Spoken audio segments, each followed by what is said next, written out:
निष्काम भाव से कर्म हम कैसे करें?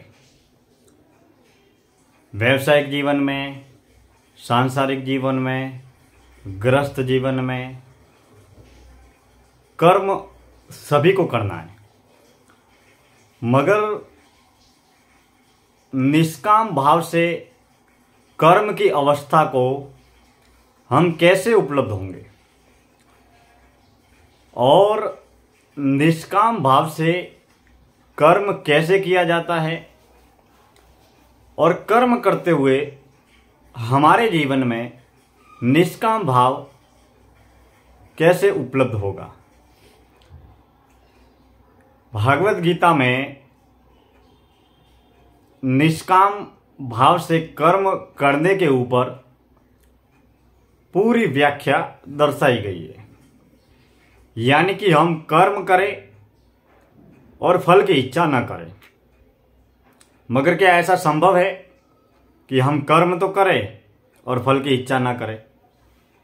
क्या हमारी बुद्धि, मन, दिल, दिमाग ऐसा सोच सकता है कि हम बिना किसी प्रकार का कोई लक्ष्य रखे या बिना किसी प्रकार का कोई लोभ, लालच या स्वार्थ रखे क्या हम कर्म की अवस्था को उपलब्ध हो सकते हैं?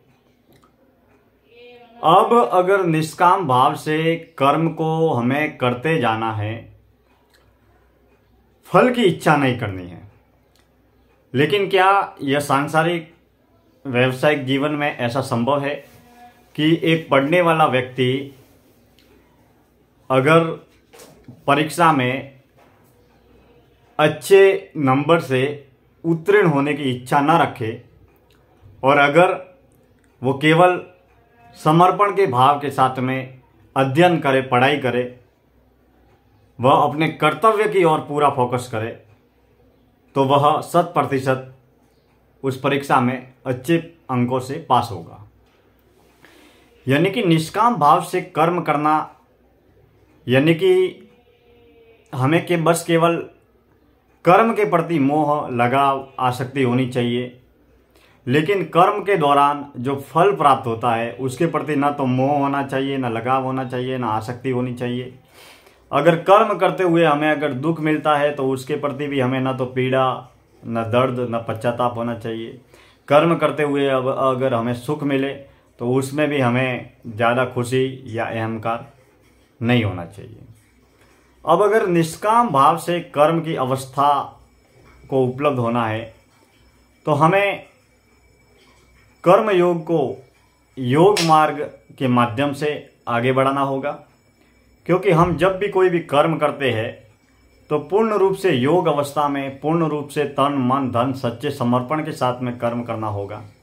और जब हम सच्चे समर्पण के साथ में जब कोई भी काम करेंगे तो उसमें हमें 100% सफलता भी मिलेगी। अब अगर हम फल की इच्छा न करें और कर्म करते जाए तो फिर जो पशु, पक्षी, जीव, जंतु, जानवर, हाथी, घोड़ा है वो भी कर्म तो कर रहे हैं।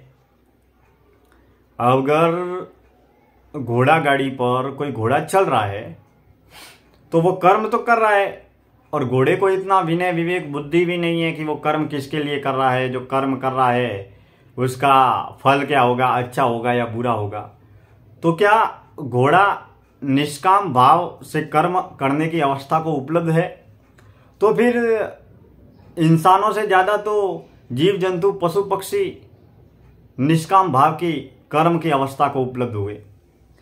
मगर मानव जीवन में हम जब भी कोई काम करें तो उस कर्म को करते वक्त हमें उस कर्म फल के प्रति न तो कोई लगाव हो, न आसक्ति हो, न खुशी हो, न मायूसी हो, न दुख हो, न दर्द हो, न पीड़ा हो, न अहंकार हो। बस केवल हमारा लगाव कर्म की ओर होना चाहिए। यही निष्काम भाव से कर्म करने की व्याख्या है। अब अगर निष्काम भाव से हमें कर्म करना है तो सांसारिक जीवन में, व्यावसायिक जीवन में सकारात्मक काम भी होते हैं, नकारात्मक काम भी होते हैं, सतोगुणी काम भी होते हैं और तमोगुणी काम भी होते हैं।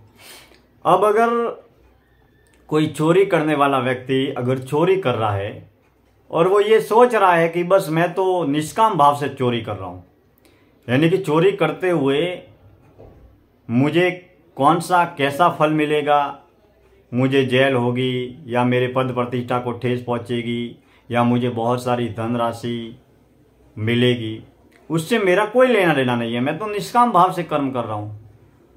तो फिर ये निष्काम भाव से कर्म करने की प्रक्रिया मेरे ख्याल से बुरे रास्ते पर जाने के लिए बुरे लोगों को प्रेरित भी करेगी।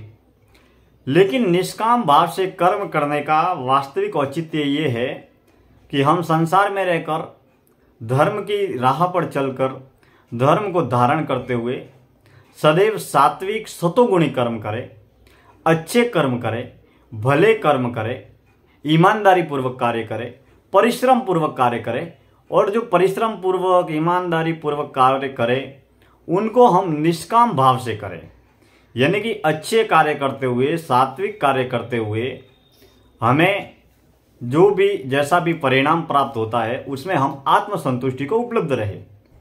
और आत्मसंतुष्टि को उपलब्ध होने के साथ में ही हम जो भी कर्म करें वो सतोगुणी कर्म करें, सात्विक कर्म करें। हमें तमोगुणी या बुरे कर्म नहीं करने हैं और न ही बुरे कर्मों की ओर हमें जाना है, न बुरा सोचना है, न बुरे विचार करने हैं। यानी कि हमें कर्म योग करते चले जाना है। और कर्म कौन से करने हैं वो हमें भगवान ने विनय, विवेक, बुद्धि, ज्ञान दिया है। पशु पक्षी, जीव जंतु, जानवरों को कोई विनय, विवेक, बुद्धि नहीं दिया। उनकी इतनी समझ ही नहीं है कि हम कौन से कर्म कर रहे हैं, कैसे कर्म कर रहे हैं। जानवरों में ऐसी सोच नहीं दी है, तो वो तो बस केवल पशुओं की तरह काम करते हैं। लेकिन इंसानों में ये सोच दी है, विनय दिया है, विवेक दिया है कि कौन सा काम करना है, कौन सा अच्छा है, कौन सा भला है, कौन सा बुरा है। तो हमें अच्छे कर्म करते हुए, कर्म में योग धारण करते हुए कर्म करना है और सात्विक कर्म करने हैं। योग यानी कि अपने कर्म को पूर्ण रूप से समर्पण भाव के साथ में कर्म करना, यानी कि जब भी मैं जो भी काम करूं पूरी ईमानदारी पूर्वक 100% समर्पण के भाव के साथ में, पूरी मेहनत से, तन मन धन से पूरे समर्पण के साथ में काम करना है। वो भले ही हम ईश्वर की भक्ति करें या सांसारिक जीवन के कार्य करें, व्यापार करें, व्यवसाय करें। और कर्म करते हुए तन मन वचन कर्म वाणी के माध्यम से हमें जितना हो सके उतना किसी को भी दुख, दर्द, पीड़ा, कष्ट, तकलीफ नहीं पहुंचानी है। यानी कि हमें हमारी वाणी, विचारों और कर्मों के माध्यम से किसी का भी नुकसान नहीं करना है। हमें हमारी सोच से, कर्म से, विचारों से सबका भला सोचना है, भला करना है। और कर्म, सात्विक कर्म करते हुए हम जो भी जिस प्रकार का परिणाम या जिस प्रकार का रिजल्ट हम प्राप्त करते हैं उसके प्रति हमें आत्मसंतुष्ट का भाव रखना है। निष्काम भाव से कर्म करने का औचित्य ये नहीं कि हम कर्म ही न करें और इसके बाद में हम ये सोचें कि जो भी मिल रहा है या जो भी हो रहा है वो ईश्वर करवा रहा है। कर्म तो आपको करना ही पड़ेगा, कर्म की राह पर तो आपको चलना ही पड़ेगा। आपका कर्म आपको करना है। साधु है तो साधु का कर्म उसे करना है, विद्यार्थी है तो विद्यार्थी का कर्म करना है, सांसारिक ग्रस्त है तो ग्रस्त का काम करना है, एक गृहिणी है तो गृहिणी का कर्तव्य करना है, एक व्यापारी है तो उसे व्यापारी का काम करना है। तो सबके अपने अपने कर्तव्य का निर्वहन तो करना ही है।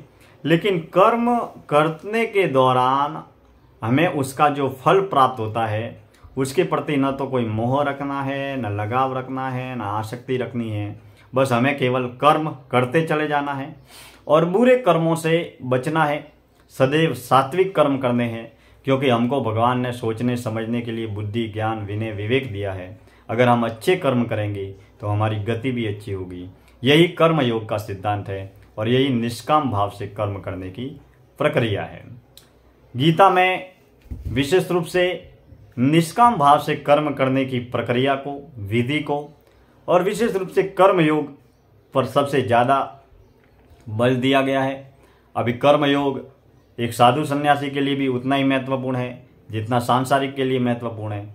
जितना विद्यार्थी के लिए महत्वपूर्ण है उतना का उतना स्त्री के लिए महत्वपूर्ण है, पुरुष के लिए महत्वपूर्ण है। यानी कि कर्म सभी को करते चले जाना है।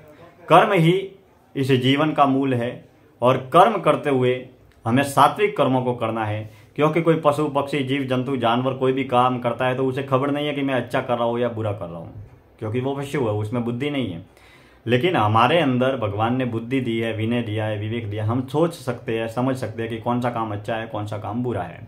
तो हमें अच्छे काम करने हैं और अच्छे कर्म करते हुए, हमें निष्काम भाव से कर्म करते हुए सांसारिक व्यावसायिक जीवन में सतोगुणी सात्विक पथ पर चलते हुए हमें सफल बनना है। यही कर्म की वास्तविक परिभाषा है, व्याख्या है।